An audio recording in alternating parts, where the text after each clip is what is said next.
आपको हम आज क्या पढ़ाएंगे? मौलिक अधिकार। मौलिक अधिकार वे अधिकार होते हैं जो संविधान के द्वारा भारत के नागरिकों को प्रदान है। ये 6 अधिकार हैं। सबसे पहला आपका अधिकार है समानता का अधिकार। मौलिक अधिकारों में सबसे पहला अधिकार कौन सा है? समानता का अधिकार। दूसरा है स्वतंत्रता का अधिकार। तीसरा अधिकार है शोषण के विरुद्ध अधिकार।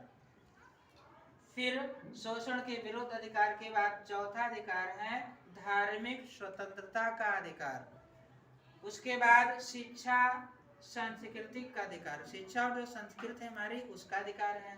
उसके बाद संवैधानिक उपचारों का अधिकार। ये अधिकार वे अधिकार होते हैं जो भारत के संविधान द्वारा भारत के नागरिकों को प्राप्त है। नागरिक इन अधिकारों के द्वारा अपने जीवन को सुचारू रूप से चला सकते हैं। अगर अधिकार ना दिए जाएं किसी व्यक्ति को तो उसका जीवन समझ लीजिए बिल्कुल शून्य के बराबर माना जाता है। समानता का अधिकार का मतलब कानून की नजर में भारत का हर व्यक्ति जो है एक समान है। कानून सबके लिए बराबर है, चाहे कोई आम आदमी हो या कोई उच्च से उच्च पद वाला कोई व्यक्ति हो, चाहे प्रधानमंत्री राष्ट्रपति ही क्यों ना हो, कानून की नजर में हर व्यक्ति बराबर है। उसके बाद स्वतंत्रता का अधिकार। स्वतंत्रता का अधिकार का मतलब ये है कि हर व्यक्ति हमारे देश का स्वतंत्र है। स्वतंत्र का मतलब वो बिल्कुल से अपने मन से कोई भी रोजगार कर सकता है, कोई भी पढ़ाई कर सकता है, कहीं यात्रा कर सकता है, भाषण दे सकता है, अपनी इच्छा से किसी भी जगह की यात्रा कर सकता है।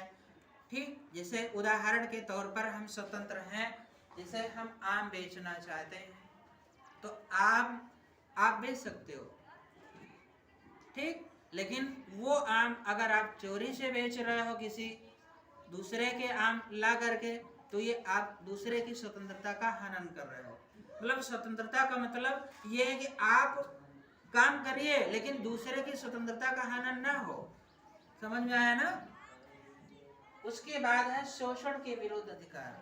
अगर इन अधिकारों द्वारा मतलब इन अधिकारों का अगर हनन होता है, कोई व्यक्ति आपका शोषण करता है, आपको ये अधिकार नहीं मिलते हैं, तो आप न्यायालय की शरण ले सकते हो।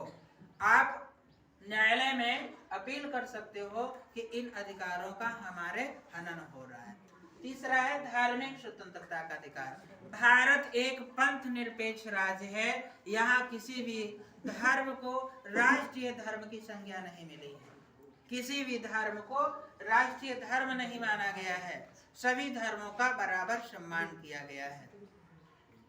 अगला है शिक्षा का अधिकार।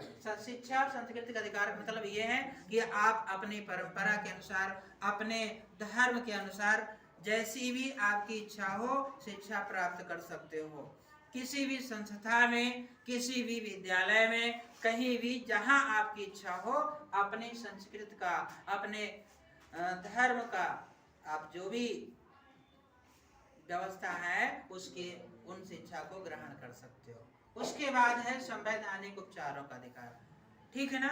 इसके बाद ये अधिकार जो है आपको ये दावा करता है कि संविधान के द्वारा कि अगर आपके इन अधिकारों का कोई अधिकार हनन होता है, इन अधिकारों में से कोई अधिकार आपका नहीं मिलता है, तो इनका संविधान के द्वारा निराकरण किया जाएगा। ये नियम है कि जो भी अदालतें हैं ये आपके अधिकारों को दिलाएंगी।